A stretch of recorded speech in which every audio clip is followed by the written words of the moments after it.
Hey everyone, this is Tim at Parcel Artisan Works. If you would like to see how I turn these Allen Edmonds shoes into these Allen Edmonds shoes, then stick around, let's find out.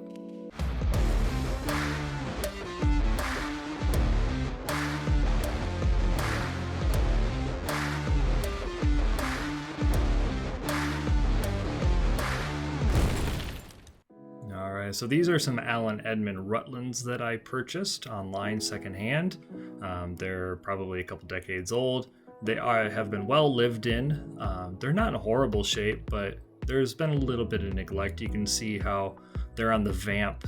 They probably never had any shoe trees, so there's some pretty substantial wrinkling.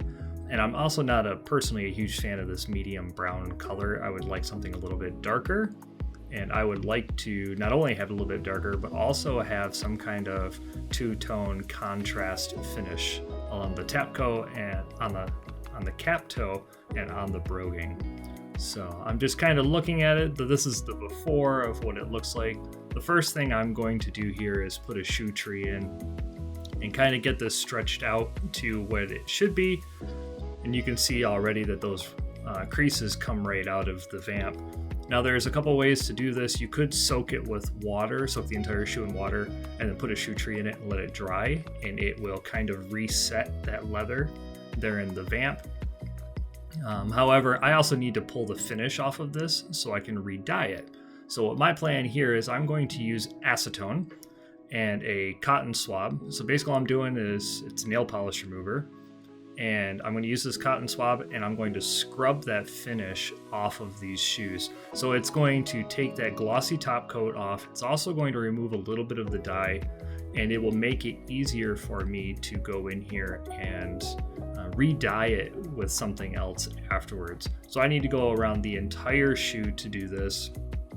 It's not a real complex task or anything like that.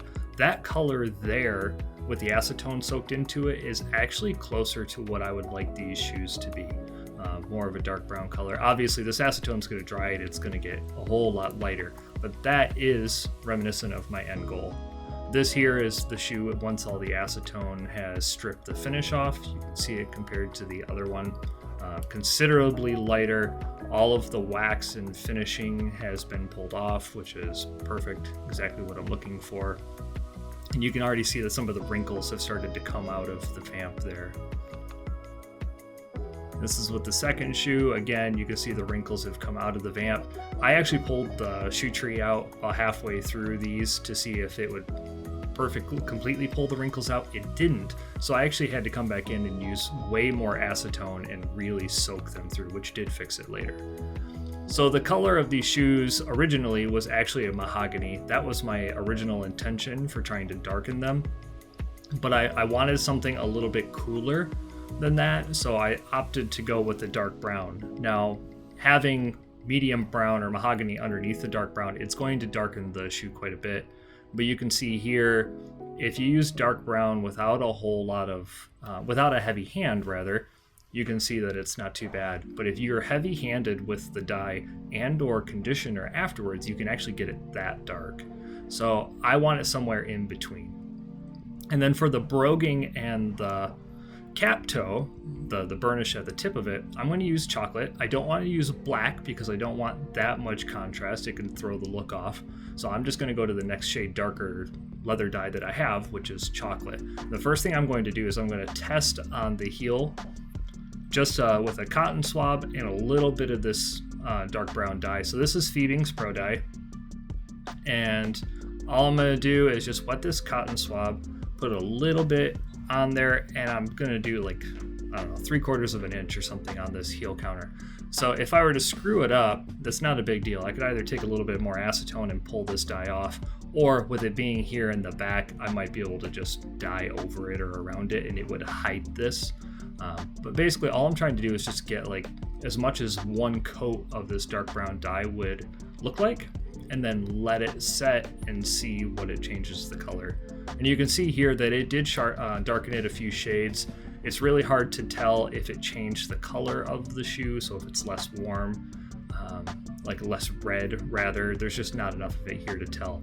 But I am satisfied with this at this point. So what I'm going to do is I'm going to do a single coat of Phoebing's dark brown dye around the entire shoe. Just one coat, and if I decide that I have to do a second coat to make it even darker, I can always go back in and do that.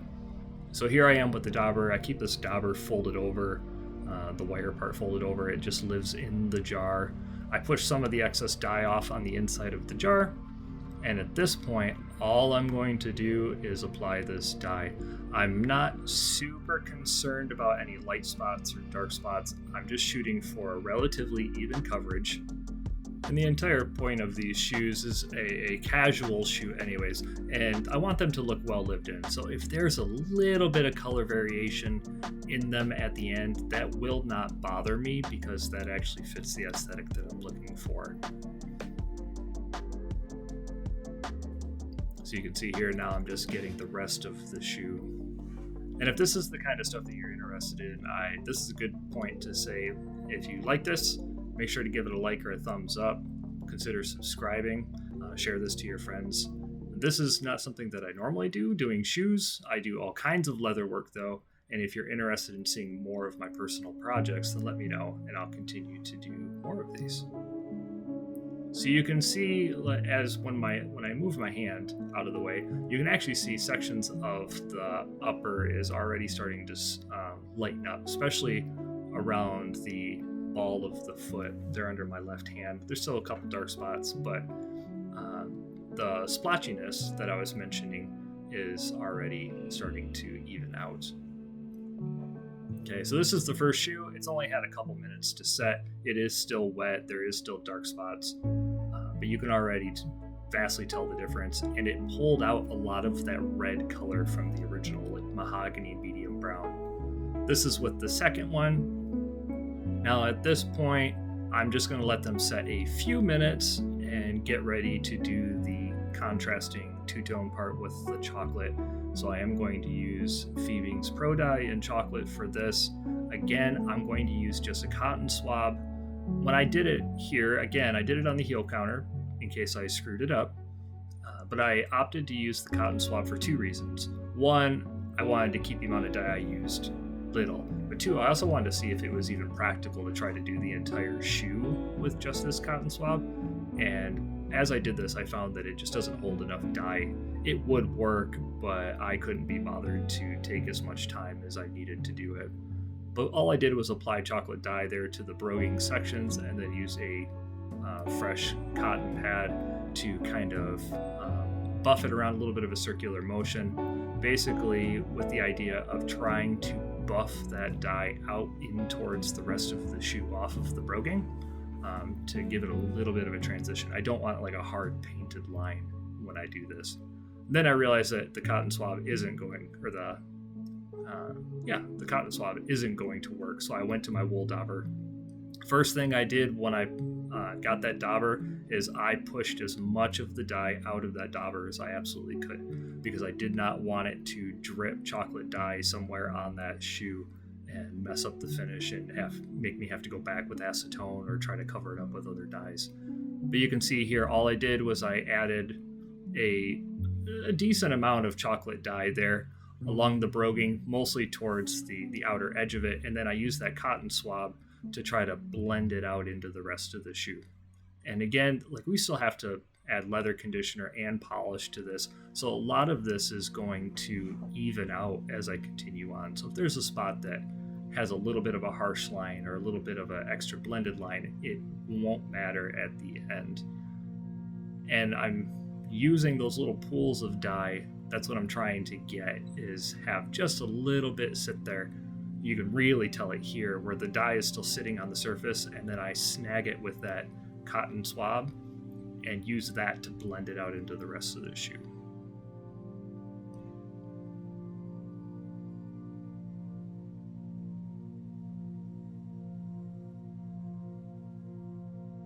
This is the first shoe all done. You can see that I've hit all the broguing and on the toe cap. I'm not trying to get super crazy with the burnish. A little bit goes a long ways, but you can already see the difference in how much additional character these shoes have developed just by having that contrasted finish. And then this is the second shoe all done. You can see here, these shoes are still wet with dye. So at this point, I need to let them set. It'll be overnight. And then these will even out everything in the morning. And here we are with the next stuff. So I took a shop rag, just any old dirty, nasty shop rag that I have, and I went through and I buffed them both vigorously. And you can actually see that they're beginning to shine already, which is perfect. That's exactly what I could hope for. They are looking really good, but they do need to get some conditioner in them now. I don't know if they were ever really conditioned in the past by their previous owner, and I know for certain that all that acetone didn't do any favors for conditioning them. So I'm using Obanoff's leather oil here. I have heavy duty leather protector here in the shop as well, but I didn't want the heavier wax blend from the LP. I wanted it to be more oil based. I wanted it to penetrate a little bit deeper, and I didn't want a wax buildup on the outside of these shoes because I'm going to go back after it with polish. So this is a piece of sheepskin. I keep a sheepskin hide here in the shop, mostly for cutting little pieces for applicating. So that's what I'm doing here. As you can see from when I dipped it, I didn't use a whole lot of this leather conditioner. A little bit goes a long ways. And again, I'm just trying to get an even coat here. Obviously, at this point, it's darkening the shoe considerably. You're starting to see, creases, and it looks mottled and splotchy. As this penetrates and floats through the leather, it will all begin to even out. Using any kind of conditioner, you can usually expect it to be, depending on how much you use, it will darken the shoe anywhere between a shade or two, or if you're extremely heavy-handed, like I showed in that knife sheath earlier, you can darken the leather many, many, many shades. But that's not what I'm trying to do. So it's an even coating. Once I let them set for about 10 minutes, I went ahead with that nasty shop rag and I buffed and wiped up the excess that was still floating on the surface. I didn't need to wait a whole long time for all of that. I couldn't be bothered to because I was under the gun to get these finished anyways. I could have let them set for a day and it would have soaked in completely, but that's okay. It was better than what it was. But you can see that they're already starting to look much richer. This here is Saphir cream polish. This is the first time I've ever used Saphir products. Not sponsored or anything. I just wanted a polish that would more closely match these shoes. This is in Havana Brown. Both this cream polish and the hard polish in the back there are Havana Brown. I didn't really want to change the tone of the shoe. So I actually smelled it at this point because it smells like turpentine. It's possible that that's what they use to help suspend the pigments and the waxes in this. And I am all for it because I love the smell of turpentine. But anyways, I just put a little bit on the tip of my finger and then use another one to spread it around. Again, a little bit goes a long ways. And this is going to be the end finish for the bulk of this shoe. It's just going to be cream polish, especially on the vamp and most of the upper. The only part that's going to get hard polish is the toe cap and the heel cap. And basically all I'm going to do is go through here, apply this to the entire shoe, both shoes actually. I'll do the first one, and then once that's done, I'll go ahead and do it to the second one. And basically by the time I'm done with the second one, the first shoe will be dry enough from the solvents and whatnot that I can go ahead and begin to buff it. And I'm just going to buff it with a brush. I'm not going to use a rag for this particular part. So here we are. This is just a Kiwi, but Boar's brush from any of the big box stores. It's not fancy, but it does work. And if you see there on the inside of the ball of the foot how much luster this is developing already with just one coat of cream polish and all of the other work that we had done before, that it is remarkably different and it has gorgeous shine and color. And it's not like a formal dress shoe. It's not like patent leather or anything, but it's just a very nice subtle shine, which is all I'm looking for with these. I don't want them to look extremely formal. I just want them to look like I take care of them, which for me, that there is plenty close enough. So I went through and I brushed both shoes all the way around. So at this point now, you can see that they're actually good enough to go now. If you're looking for something that's a very soft look without any extra polish, then they're ready to lace up and go. I do want to put a little bit of polish on the toe cap and the heel, not to make them mirror shine, but to make them slightly shinier than the rest of the shoe and add just a little bit of like water protection, like drip protection on the toe caps. So this is just a piece of scrap cotton bedding that we have. I put just a little bit of hard polish on it, and I worked around the outside of the broguing first, so on the surface spots, or the flat spots rather, and I dabbed the polish on all of those pieces, and then I blended it around because I don't want to put any wax in the broguing itself and end up with some of the broguing holes to be filled up with polish. And that's all I did. I did one shoe and then went ahead and hit the second one. I didn't show the entire process of this, but basically once the second shoe was done, I went back to the first shoe, put a couple drops of water on the toe cap, and used that same spot on the rag that had a little bit of polish, and then I used just a normal process of water and polish to polish both the toe and the heel. So this is what the shoes looked like before, and this is what they looked like after. You can see here, I went ahead and relaced them.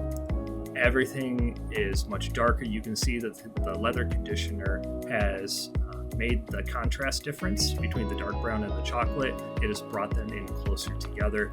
This is almost perfectly for what I had hoped to turn these shoes into. And I went ahead and I added some wax, just beeswax, back to the original laces. I laced them up the way they were meant to be, and this is it. So if you enjoyed this, make sure to give it a like and a follow. Thank you guys so much for checking in and watching this, and I hope you have a wonderful day.